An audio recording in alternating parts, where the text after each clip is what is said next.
Hard work does not guarantee progress. Time rewards clarity, not effort.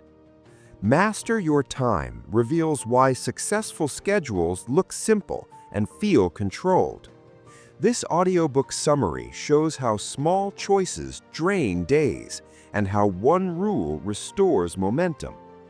If goals stay unfinished despite discipline, the final section explains the missing system behind consistent execution. Part 1. The Silent Thief. You have 86,400 seconds today. Not a single one can be refunded. If you're watching this, you probably feel like you're running a race on a treadmill. You're moving, you're sweating, you're exhausted, but when you look around at the end of the day, you're in the exact same place you started. We live in an age of busyness. We wear our exhaustion like a badge of honor. But let me tell you a hard truth that most people will never admit to themselves. Being busy is often a form of laziness, lazy thinking, and indiscriminate action. The book we're diving into today, Master Your Time by Thibaut Meurisse, isn't just about time management. It's about life management. It's about the psychological shift from being a victim of your schedule to becoming the architect of your destiny.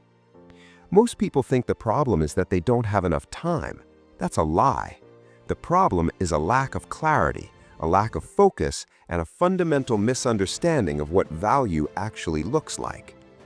Over the next 20 minutes, we aren't just going to summarize a book, we are going to rewire your brain. We are going to close the loop on the distractions that steal your life and open the door to a level of productivity you previously thought was reserved for CEOs and elite athletes. If you've ever felt like your goals are slipping through your fingers while the days turn into weeks, stay with me. By the end of this, you won't just know how to manage your time, you will know how to master your life. Part 2. The Foundation. Clarity is power. Why do we procrastinate? According to Meurisse, procrastination isn't a character flaw, it's a symptom of a lack of clarity. When your brain doesn't know exactly what to do next, it chooses the path of least resistance, scrolling, snacking, or busy work. The first step in mastering your time is defining what meaningful looks like for you. Most of us spend our lives answering other people's emails, fulfilling other people's requests, and chasing other people's definitions of success. Think about your long-term goals. If you don't have a destination, no amount of speed will help you. Strategic productivity starts with a ruthless audit. Ask yourself, if I could only do one thing today that would make everything else easier or unnecessary, what would it be? This is the lead domino concept. Most people spend their energy trying to knock down 50 small dominoes. The master finds the one lead domino that, when toppled, knocks down the rest. Is what you are doing right now moving that lead domino, or are you just rearranging the deck chairs on a sinking ship? Part 3. The 80-20 Psychology, the Law of Leverage. We've all heard of the Pareto Principle. 80% of your results come from 20% of your activities, but very few people actually live by it. In Master Your Time, the focus is on identifying those high-value tasks. In the personal development space, we get caught in the learning trap. You read the books, you watch the videos, you take the notes. That feels like progress, doesn't it? But it's often just passive action. Massive action is 20%. It's uncomfortable work. It's the phone call you're afraid to make. It's the deep work session where you actually produce the content or the code. Meurisse argues that we must become ruthless with our time. This means saying no to the good so you can say yes to the great. Every time you say yes to a low-value task, like an unnecessary meeting or a social obligation you don't care about, you are implicitly saying no to your biggest dreams. Psychologically, we choose low-value tasks because they give us a quick hit of dopamine. Checking an email feels like a win, but it's a hollow win. To master your time, you must learn to delay gratification. You must learn to sit with the discomfort of the 20%. Part 4. The Deep Work Sanctuary. Let's talk about the biggest enemy of your 20-year-old self, the smartphone. We're currently living in a distraction economy. Your attention is the most valuable commodity on Earth, and billion-dollar companies have hired the world's best psychologists to steal it from you. Meurisse highlights that the flow state, that magical zone where time disappears and your output skyrockets, takes at least 20 to 30 minutes of uninterrupted focus to achieve. Every time you check a notification, you reset that clock. If you check your phone every 15 minutes, you are never in flow. You are living in a state of continuous partial attention. This is why you feel tired but unproductive. Your brain is constantly switching gears, and that switching cost is draining your cognitive battery. To master your time, you must create a deep work sanctuary. This isn't just a physical space, it's a digital one. Phone in another room, browser tabs closed, a single task in front of you. If you can give the world 2 hours of deep, uninterrupted focus every morning, you will outperform 95% of your peers. Productivity isn't about working 12 hours a day. It's about working 2 hours with 100% intensity rather than 10 hours with 20% intensity. Part 5. The Strategy of the CEO and the Worker. One of the most transformative concepts in the book is the separation of roles. Most people fail because they try to be the CEO and the worker at the same time. They sit down at their desk and ask, "What should I do today?" That is a failure of leadership. The CEO's job is to plan. The worker's job is to execute. You should never be the CEO and the worker in the same hour.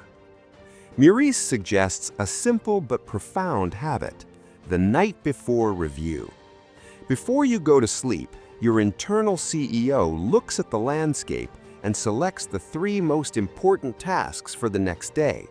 You write them down. When you wake up, the CEO is off duty. You are now the worker. You don't question the list, you don't check the news, you don't look at your emails. You simply execute the first task. By removing the decision fatigue from your morning, you preserve your highest willpower for the hardest work. Mastering your time is often just about removing the need to make choices when you're at your most productive. Part 6. The Art of Energy Management. Time is finite, but energy is renewable. You can have all the time management systems in the world, but if you're exhausted, you will be ineffective. Meurisse suggests a simple but profound habit: energy cycles. Are you a morning lark or a night owl? Do you hit a slump at 3 p.m.? Stop fighting your biology. Strategic productivity means matching your hardest tasks to your highest energy periods. If you're a morning person, then do your deep work then. Save the shallow work, the emails, the admin, the chores, for when your brain is naturally winding down. Moreover, we must learn to rest without guilt. In our hustle culture, we think resting is a waste of time, but resting is a part of the work. It's the sharpening of the saw. If you don't take time for your wellness, you will be forced to take time for your illness. Mastering your time means honoring your body. It's about realizing that a 20-minute walk in nature might actually be more productive for your long-term goals than staring at a screen for another hour of low-quality work. Part 7. Overcoming the Fear of Success. Why do we fill our schedules with junk? Sometimes we use busyness as a shield. If we stay busy, we don't have to face the terrifying possibility of actually pursuing our true potential. If you master your time, you remove your excuses. If you have the time and the focus and you still haven't achieved your goals, then you have to look in the mirror. That is a scary place to be. But Meurisse encourages us to embrace that fear. The master realizes that failure is just data. The master knows that the only real failure is the slow decay of a life spent in the shallow end. You have to be willing to be unproductive in the eyes of the world to be truly productive in your own soul. You might have to miss out on the latest Netflix trend. You might have to say no to the weekend party. You might have to be boring for a season so you can be extraordinary for a lifetime. Part 8. The problem-solving loop. Let's close the loop. The problem isn't the clock. The problem is delayed. Lack of clarity. You don't know your lead domino. The distraction trap. You're addicted to the shallow dopamine hits. Decision fatigue. You're trying to plan and work at the same time. The solution is the master's loop. Audit. Ruthlessly cut the bottom 80%. Deep work. Protect your focus like it's your life, because it is. Plan. Let the CEO work at night so the worker can win in the morning. Energy. Treat your body like a high-performance engine, not a trash can. Part 9. The ultimate truth. We are coming to the end of our time together, and I want to leave you with something that goes deeper than tips and tricks. Think about the people you love. Think about the legacy you want to leave. Every minute you spend scrolling mindlessly, every hour you spend on a task that doesn't matter, every day you spend waiting for the right time is a minute, an hour, and a day you are stealing from those people and that legacy. Mastering your time isn't about getting more done so you can be a better cog in the machine. It's about reclaiming your humanity. It's about having the freedom to be present with your family. It's about having the space to create something that outlasts you. Time is the only thing we can never get back. When you reach the end of your life, you won't wish you'd checked more emails. You'll wish you had the courage to live a life true to yourself, not the life others expected of you. You have the tools now. You have the psychology. You have the framework. The question isn't whether you can master your time. The question is, do you believe your dreams are worth the discipline? The clock is ticking, not to pressure you, but to remind you that your life is happening right now. Don't let it happen to you, make it happen for you. Part 10. The redirect. But here is the catch. Mastering your time is half the battle. You can be the most productive person in the world, but if your mind is working against you, if your inner critic is sabotaging your focus from within, you will still feel empty.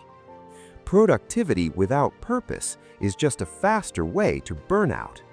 To truly unlock the flow state we talked about today, you need to understand the deep-seated habits that control 95% of your daily actions.